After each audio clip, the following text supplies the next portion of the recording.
नमस्कार साथियों, Gurukul online classes के इस मंच से मैं पवन सिंह आप सभी का एक बार फिर से हार्दिक स्वागत करता हूं। साथियों, एसएससी जीडी की अनवरत रूप से जारी परीक्षाओं के क्रम में आज हम आपके सामने एक नए और महत्वपूर्ण विषय के साथ उपस्थित हैं, जिसका शीर्षक है समानार्थी शब्द। साथियों, अभी हाल ही में जो पेपर हुए हैं उसमें से देखा गया है कि लगभग औसत के रूप में अगर हम देखें तो लगभग हर प्रश्न पत्र में 2 प्रश्न समानार्थी के पूछे ही जा रहे हैं, और नहीं तो कम से कम 1 प्रश्न तो लगभग हर प्रश्न पत्र में इसका आया ही है। तो हमने प्रयास किया कि क्यों ना आज की अपनी इस चर्चा में हम कुछ समानार्थी शब्दों के साथ उपस्थित हों, और हम प्रयास करेंगे कि आगे की भी जो 2-3 कक्षाएं होंगी उसमें हम समानार्थी शब्दों के जो इम्पोर्टेंट क्वेश्चंस हैं उन्हीं को लेकर के आपके सामने प्रस्तुत हों, जिससे कि आगे आने वाले समय में जो परीक्षाएं होनी हैं उसमें हमारे जो छात्रगण हैं वो बहुत अधिक से अधिक लाभान्वित हो सके।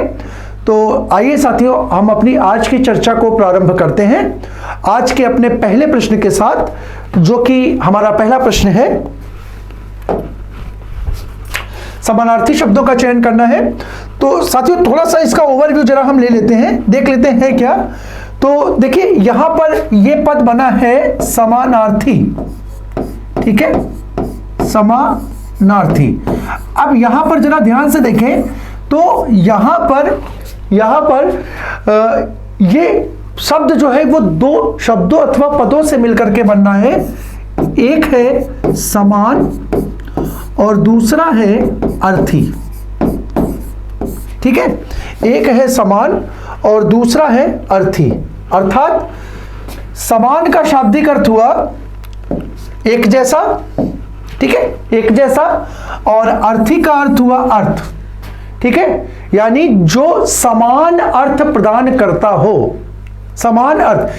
कहीं कहीं साथियों, कहीं कहीं ये पर्यायवाची के रूप में भी इसको बताया जाता है कि समानार्थी और पर्यायवाची प्रायः एक ही होते। कई किताबों में ऐसा लिखा हुआ पाया जाता है, परंतु ध्यान रखिएगा कि पर्यायवाची और समानार्थी एक हद तक तो एक होते हैं, परंतु जब उसके मूल में जाते हैं तो वहां पर कुछ भिन्नता अवश्य पाई जाती है, ठीक है।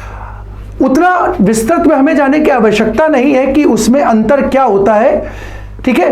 आप बस इतना समझ लीजिए कि मूल अर्थ किसी भी एक शब्द का, ठीक है, वो मूल रूप से किसी दूसरे के एकदम समान नहीं होता है, ठीक है।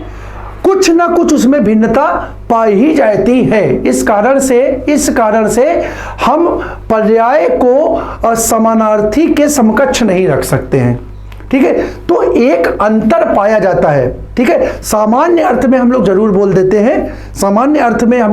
देते हैं कि पर्यायवाची और समानार्थी जो होते हैं वो क्या होते हैं, परस्पर समान होते हैं, एक दूसरे के पर्याय होते हैं, ठीक है, पक्का। तो इसकी परिभाषा जरा हम देख लें। तो परिभाषा अगर शॉर्ट में हम देना चाहें तो क्या दे सकते हैं कि शब्दों का समूह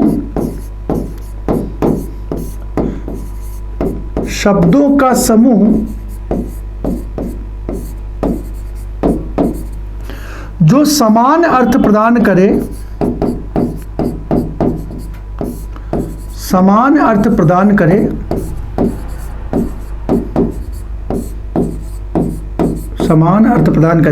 क्या कहलाएगा, वो समानार्थी शब्द कहलाएगा, ठीक है।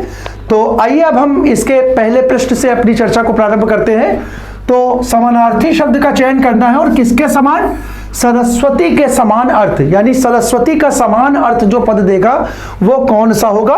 तो यहां पर विकल्प हम देखते हैं। तो विकल्प ए धवल, विकल्प बी ब्राह्मी, विकल्प सी शुद्धि, और विकल्प डी कांता, ठीक है साथियों। तो पहले हम इसके आंसर को देख लेते हैं और फिर इसके विकल्पों पे हम चर्चा करेंगे, ठीक। तो इस प्रश्न का जो सही आंसर होगा वो हो जाएगा ब्राह्मी, ठीक है, यानी सरस्वती का जो समानार्थी पद होगा वो ब्राह्मी होगा, ठीक है, ब्राह्मी और सरस्वती एक दूसरे के समानार्थी होंगे।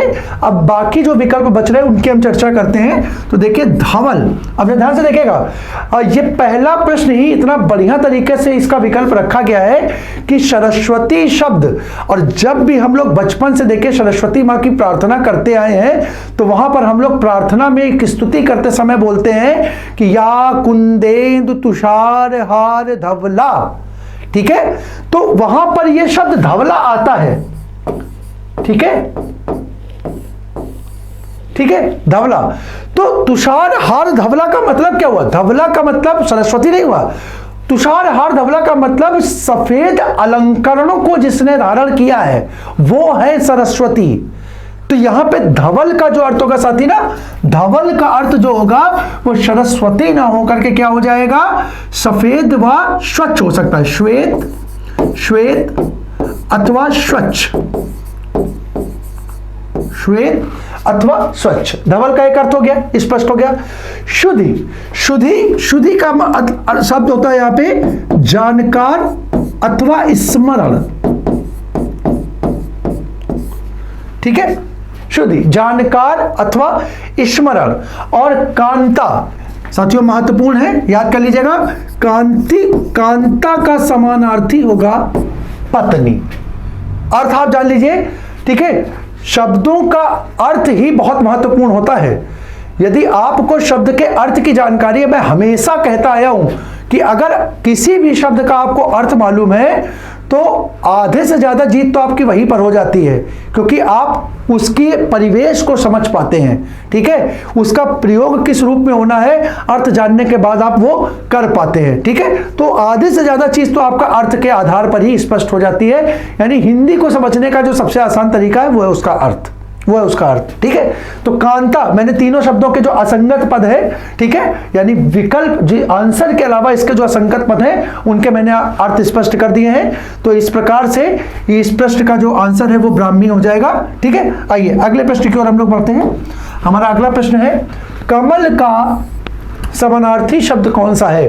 तो विकल्प ए पयोधर, विकल्प बी पयोधि, विकल्प डी पयोद और विकल्प डी पयोज, ठीक है। तो साथियों आंसर इस प्रश्न का जो सही होगा वो होगा डी पयोज, पयोज, ठीक है, पयोज।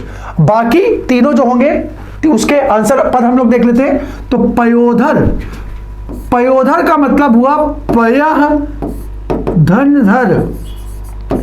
अब यहां पर देखिए चीजों को स्पष्ट करते जाइए, यहां पर पयः धनधर के साथ मिलकर के बनना है, तो इस पद में संधि कौन सी हो गई?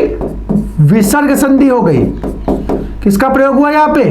देखिए विसर्ग का प्रयोग हुआ, विसर्ग का प्रयोग होने के कारण संधि विसर्ग संधि। अब यहां पर देखिए दो पद है पयः, पयः मतलब क्या होता है? पयः मतलब पानी, ठीक है, और धर मतलब, धर मतलब धारण करने वाला, यानी पानी या जल को जो धारण करे वो क्या कहलाता है? पयोधर। और साथियों ये होता है, ये इसका अर्थ होता है बादल, बादल, ठीक है, पयोधर, ठीक है, पयोधर बादल को बोलते हैं। अब यहां पर देखिए पयोधि शब्द लिखा हुआ है, यहां पर थोड़ा सा हम संशोधन चाहेंगे, ये पद जो होगा वो पयोधि होगा, इसमें अनुस्वार का प्रयोग नहीं होगा, पयोधि, ठीक है। तो पयोधि शब्द जो होता है ये समुद्र का समानार्थी है, समुद्र का समानार्थी है, ठीक है। और पयोद शब्द जो है, पयोद ये शब्द जो है ये भी बादल का समानार्थी है। किसका?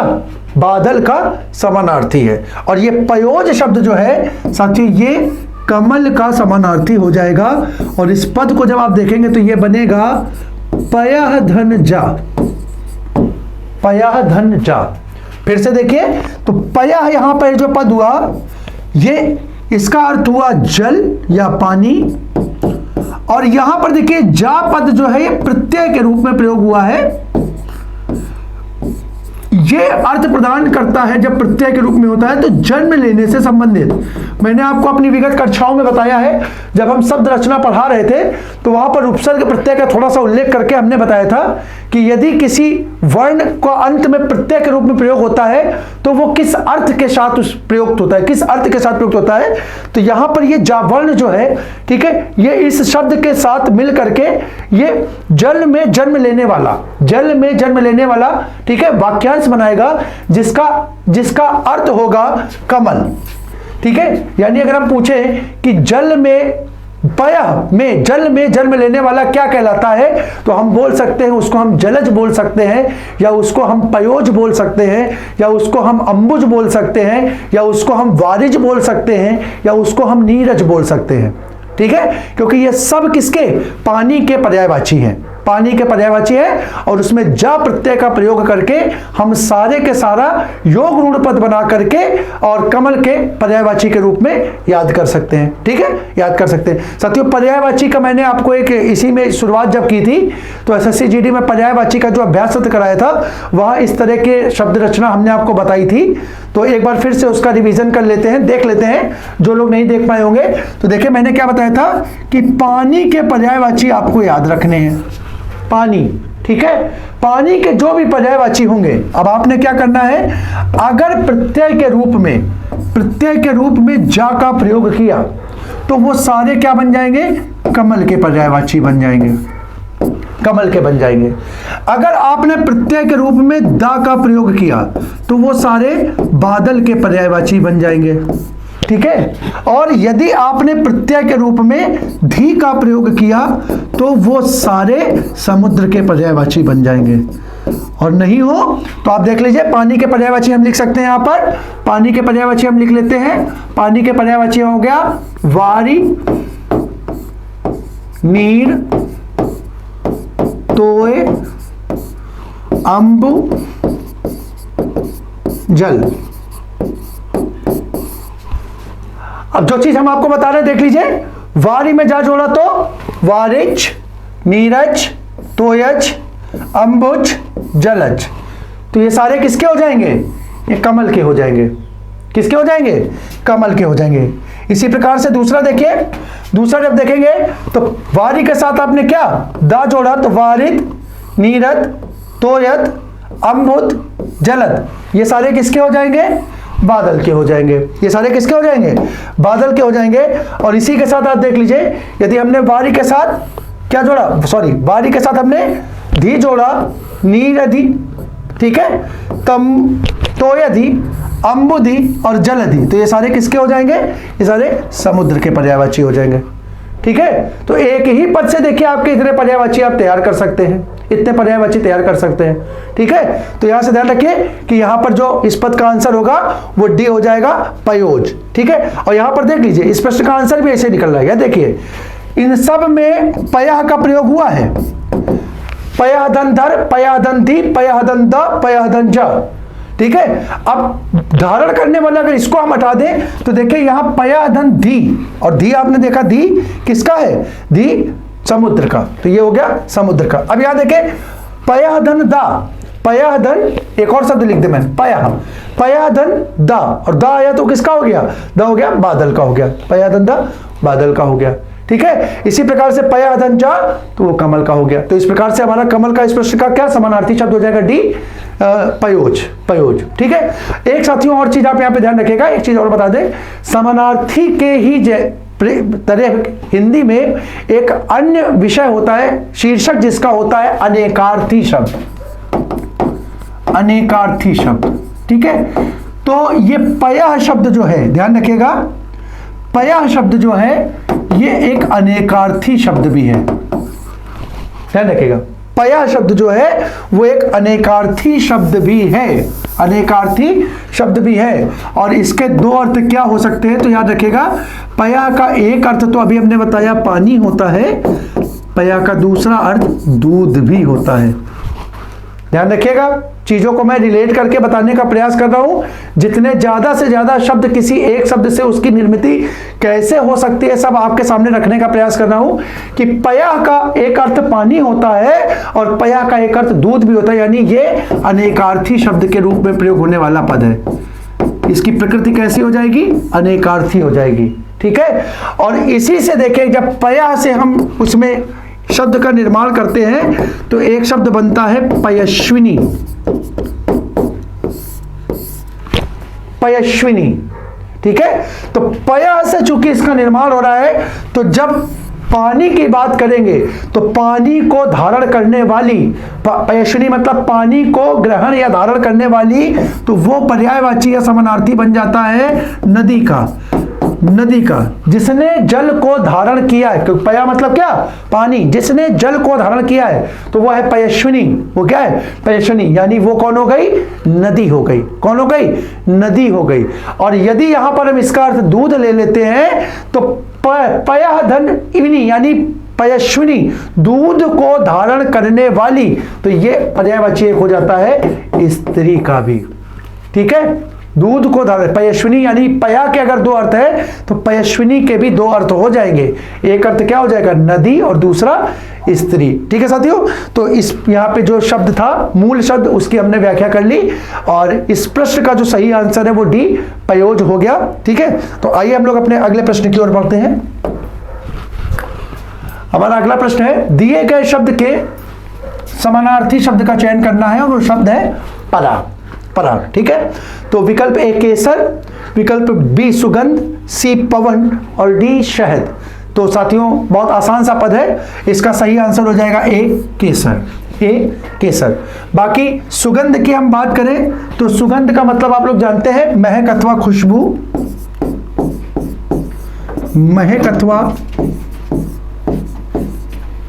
महक अथवा खुशबू, ठीक है।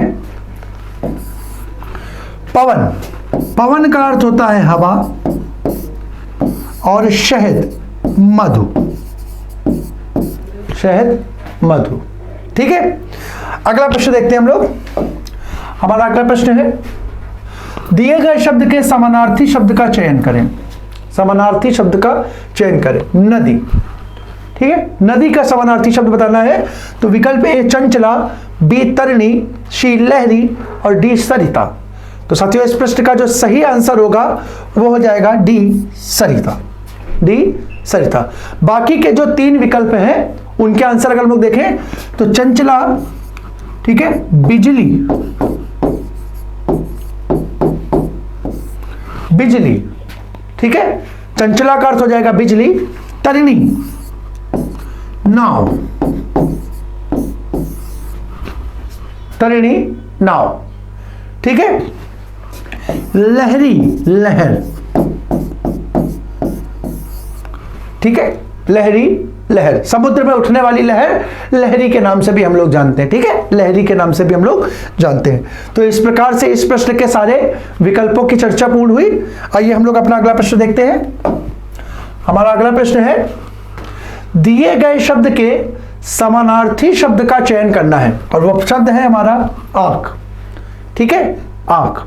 तो देखते हैं विकल्प ए वासव, ठीक है, बी धनुष, सी दृग और डी जम्बू, ठीक है।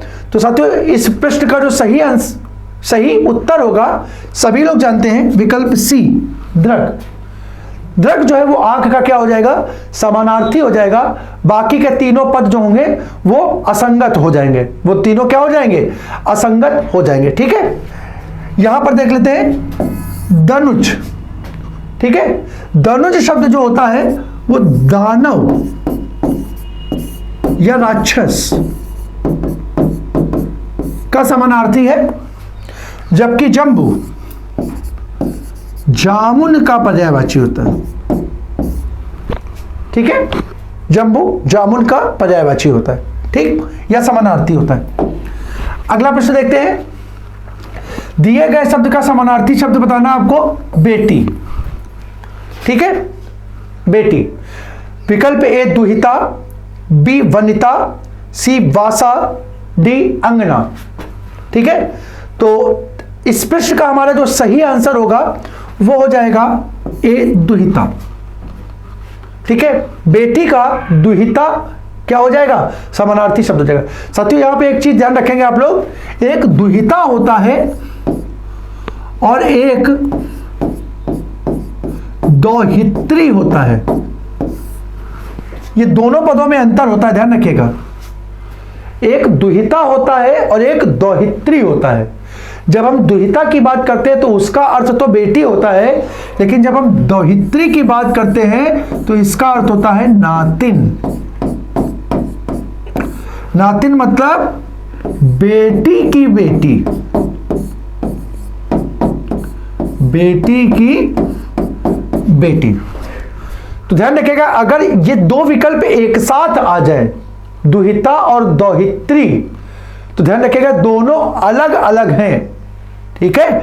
अगर बेटी का समानार्थी शब्द पूछेगा तो दुहिता हो जाएगा, और नातिन का पूछेगा तो उसका दौहित्री हो जाएगा। उसका कौन सा हो जाएगा? दौहित्री हो जाएगा, ठीक है। नेक्स्ट इसके असंगत देख लेते हैं। तो वनिता, वनिता जो होता है वो स्त्री का होता है, याद रखिएगा। वनिता जो होता है वो स्त्री का समानार्थी होता है। वासा का मतलब वास अथवा निवास होता है, वास अथवा निवास होता है। और अंगना, अंगना, अंगना आंगन का समानार्थी पद होता है। अंगना आंगन का समानार्थी पद होता है, ठीक है। अगला प्रश्न देखते हैं। हमारा अगला क्वेश्चन है, समानार्थी शब्द बताना है किनारे का। समानार्थी शब्द बताना है किनारे का। विकल्प ए केली, बी केतु, सी कुल और डी कूल। अच्छा यहां पे देखिए साथियों, यहां पर ये इतना बढ़िया प्रश्न बनाया है, सी और डी वास्तव में ये श्रुति सम भिन्नार्थक शब्दों का युग्म दे दिया है। श्रुति सम भिन्नार्थक पदों शब्दों का युग्म का ये एक युग्म दे दिया है, ठीक है। जो सुनने में तो एक जैसे लगते हैं, लेकिन इनका अर्थ क्या होता है? भिन्न भिन्न होता है। अर्थ क्या होता है? अलग अलग होता है। कुल या कुल, ठीक। तो देखते हैं किनारा शब्द। तो किनारा शब्द का समानार्थी शब्द बताना है, तो इसका आंसर जो सही होगा वो होगा विकल्प डी, कुल। आंसर होगा इसका डी, कुल, ठीक है। अब बाकी के जो पद बचे हैं उनका अगर हम देखें तो यहां पर देखिए केली। केली का अर्थ होता है, अगर हम जाने तो केले का जो छोटा स्वरूप होता है पौधा, स्त्रीलिंग स्वरूप, ठीक है। छोटा केले के पौधे का स्वरूप,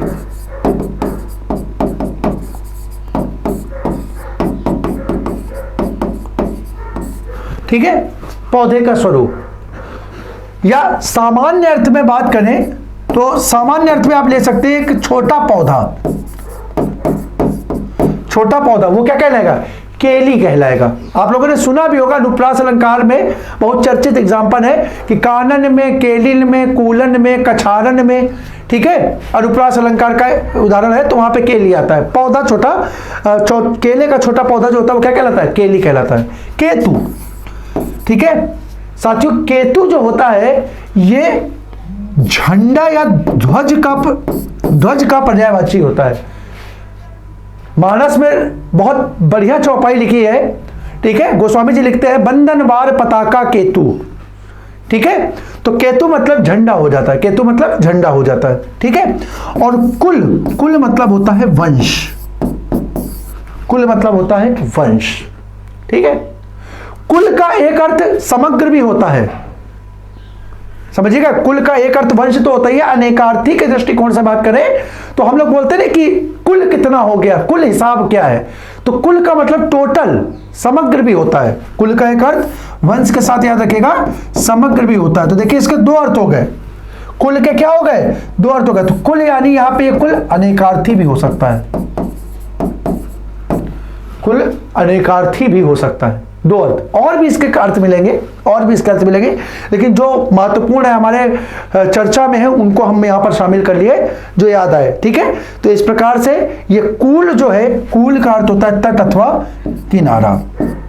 तो ये इसका समानार्थी हो जाएगा, ये इसका समानार्थी हो जाएगा, और यही इस प्रश्न का क्या हो जाएगा? आंसर हो जाएगा। तो किनारा आंसर डी, कूल हो जाएगा इसका समानार्थी शब्द, ठीक है। अगले प्रश्न को देखते हैं। हमारा अगला प्रश्न है जमुना। समानार्थी बताना है जमुना का, तो विकल्प ए अलकनंदा, बी देवनदी, सी कृष्णा और डी भागीरथी। ठीक है, तो बहुत आसानी से देखिए निकाल सकते हैं। इस प्रश्न का आंसर होगा श्री कृष्णा, श्री कृष्णा। ठीक है, विकल्प के अनुसार देखेंगे तो यही होगा, नहीं तो कुछ लोग कहेंगे कि सर जी कृष्णा तो और भी चीज होता होगा, क्योंकि कृष्णा एक अनेकार्थी शब्द है, लेकिन अनेकार्थी है तो जाहिर सी बात है उसका एक अर्थ जमुना है। ठीक है, उसका एक अर्थ जमुना है। तो इन 4 विकल्पों के अनुसार से इसका सही आंसर हो जाएगा विकल्प सी कृष्णा। और साथियों बाकी के ये तीनों पद जो हैं, ठीक है, ये तीनों पद जो है वो गंगा के पर्यायवाची या समानार्थी, गंगा के समानार्थी। ठीक है, तो इस प्रश्न का सही आंसर होगा श्री कृष्णा, कृष्ण। नेक्स्ट अगला क्वेश्चन देखते हैं। पर्वत का समानार्थी शब्द बताना है, पर्वत का समानार्थी शब्द बताना है। तो विकल्प ए द्रुम, बी नग, सी ईपू। ठीक है, ईपू वर्तनी स्पष्ट नहीं है, ईपू कोई शब्द भी, ठीक है, रिपू बोल सकते हैं। ठीक है, रिपू, रिपू बोल सकते हैं, रिपू की, ईपू की जगह यहां आप लिख दीजिए रिपू, रिपू। ठीक है, और डी भूप, डी भूप। तो साथियों इस पहले तो पर्वत का समानार्थी, तो इसका आंसर देख लेते हो, तो इसका आंसर हो जाएगा बी नग। ठीक है, ध्यान रखिएगा, नग मतलब पर्वत का समानार्थी पद है, पर्वत का समानार्थी पद है। ठीक है, ध्रुव जो होता है इसका अर्थ होता है वृक्ष, पेड़। रिपु जो मैंने बोला अभी, रिपु, रिपु का मतलब होता है शत्रु। ठीक है, रिपु। ठीक है, आप लोगों से यहीं पे देखें एक बढ़िया शब्द बताते हैं, इसका अर्थ होता है शत्रु, इसका अर्थ होता है शत्रु। एक शब्द होता है, पेपर में अक्सर पूछता है कि रिपु दमन किसका समानार्थी है। रिपु दमन, रिपु दमन, ठीक है, किसका समानार्थी है? तो शत्रुओं का दमन किया हो जिसने, रिपुओं का, रिपुओं मतलब शत्रुओं का दमन, और शत्रुओं का दमन करने वाला कौन कहलाता है? शत्रुओं का दमन कहलाने वाला कहलाता है शत्रुघ्न, शत्रुघ्न। तो रिपु दमन शत्रुघ्न का समानार्थी हो जाएगा। ठीक है, रिपु दमन शत्रुघ्न का समानार्थी हो जाएगा, याद रखिएगा। ठीक है, और भूप, तो भूप मतलब होता है राजा या शासक, राजा या नरेश। ठीक है, भूप। ठीक है, भूप। तो इस प्रश्न का सही आंसर हो जाएगा विकल्प बी नग। आइए अपना अगला प्रश्न देखते हैं। अगला प्रश्न हमारा समानार्थी शब्द बताना है मूल का। मूल का समानार्थी शब्द क्या होगा? तो विकल्प ए मूल, बी मलिन, सी दाम, डी मुक्ति। तो बहुत आसान है, हम लोग पूछते हैं कि भैया वस्तु का क्या मूल है, क्या मूल्य है। ठीक है, तो मूल का मतलब हो जाएगा सी दाम। इस प्रश्न का सही आंसर होगा सी दाम। मूल, मूल, मूल का अर्थ ओरिजिन, स्रोत। ठीक है, जहां से किसी चीज की क्या होती है? उत्पत्ति होती है। जहां से कोई चीज क्या होती है? पैदा होती है, उसको हम बोलते हैं मूल। ठीक है, तो मूल का एक अर्थ हो जाता है स्रोत, स्रोत। मलिन, मलिन, मलिन का मतलब गंदा। ठीक है, मुरझाया हुआ, मुरझाया। ठीक है, मुरझाया अथवा गंदा। आप लोगों ने सुना होगा कई कई जगह मलिन बस्ती। ठीक है, यह सूरदास का एक बहुत चर्चित पद है। अति मलिन वृषभान कुमारी, चेहरा क्या हो गया है? मलिन हो गया, मुरझा गया, सूख गया है। ठीक है, गंदा नहीं बोल सकते वहां पे, तो दूसरा अर्थ उसका क्या ले लिया जाता है? मुरझाना अथवा सूखना। तो इसका एक अर्थ क्या हो गया? मुरझाना अथवा गंदा। और मुक्ति, मुक्ति का मतलब क्या होता है? मुक्त हो जाना। ठीक है, मुक्ति का मतलब मुक्त हो जाना। ठीक है, मुक्त हो जाना। अगला प्रश्न देखते हैं अपना। हमारा अगला प्रश्न है समानार्थी शब्द बताना है इंद्र का। समानार्थी शब्द बताना है इंद्र का। तो विकल्प ए है भगवान, विकल्प बी यक्षराज, सी देवराज और डी ईश्वर। ठीक है, तो साथियों इस प्रश्न का जो सही आंसर हो जाएगा वो हो जाएगा सी देवराज। ठीक है, सी देवराज। ठीक है, इंद्र के, मैं वैसे भी कहता हूं इंद्र के अन्य भी समानार्थी शब्द जो हैं वो आपको याद होने चाहिए। ठीक है, इंद्र के बहुत ढेर सारे समानार्थी शब्द आपको मिलेंगे, तो परीक्षा में वो पूछे भी जाते हैं, तो वो आप लोग याद कर लीजिएगा। कुछ उसमें से जो महत्वपूर्ण है वो लिख लीजिए। तो इंद्र के समानार्थी शब्द क्या हो सकते हैं, तो जैसे इसका एक समानार्थी शब्द है शक्र। ठीक है, शक्र। एक इनका अर्थ है मधवा।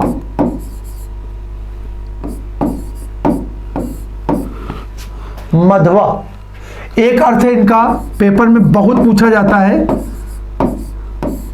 पुरंदर। पुरंदर। ठीक है, इनकी पत्नी का नाम है सची। ठीक है, सची। तो एक पर्यायवाची इनका होता है सचीपति। ये भी कभी पूछ ले जाए पेपर में। देखिए दो में बड़ा कंफ्यूजन होता है, बहुत मिलते जुलते नाम है। देखिए एक होता है सचीपति, एक होता है रतिपति, और एक होता है सतीपति। देखिए कितने मिलते जुलते नाम है, कितने मिलते जुलते नाम है, और ये तीनों ही जो है अलग अलग शब्दों के अर्थ देते हैं। इन तीनों का अर्थ क्या है, अलग है। देखिए मिल रहे हैं, सचीपति, रतिपति और शतीपति। लेकिन अगर अर्थ की बात करेंगे तो देखिए यहां पर ये पति किसका है, सची का है, और सची पत्नी है इंद्र की, तो ये किसका हो जाएगा, इंद्र का समानार्थी हो जाएगा। ये पति किसका है, रति का है, और रति पत्नी किसकी है, कामदेव की है। किसकी, कामदेव की है। तो रतिपति किसका पर्यायवाची हो जाएगा, कामदेव का पर्यायवाची हो जाएगा। और ये पति सभी लोग जानते हैं, सती किसकी पत्नी है, महादेव की है, तो ये पर्यायवाची किसका हो जाएगा, शिव का हो जाएगा।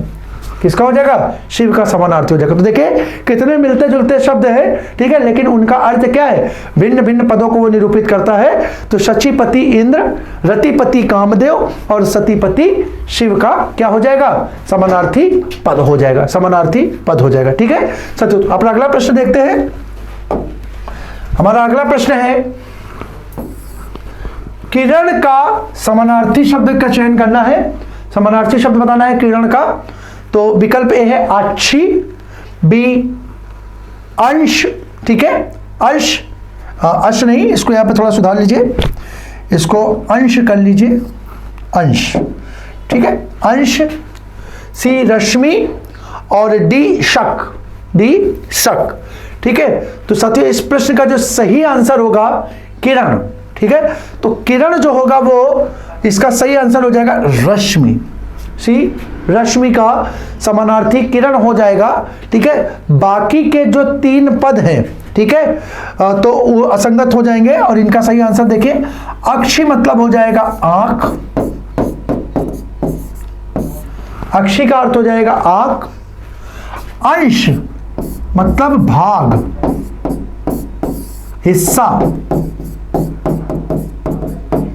हिस्सा। ठीक है, और शक शंका,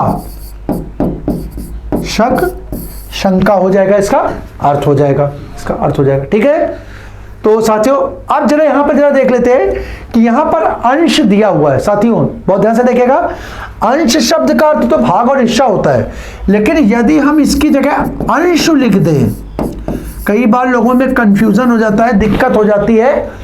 अंशु, तो ध्यान रखिएगा साथियों, अंशु जो होता है ये किरण का पर्यायवाची होता है। अंश जो होता है वो किरण का हो जाएगा, लेकिन यहां पर हमारा क्या दिया हुआ है, अंश न देकर के क्या दिया है, अंश दिया हुआ है। क्या दिया हुआ है, अंश दिया हुआ है, तो वो इसका आंसर के रूप में नहीं होगा।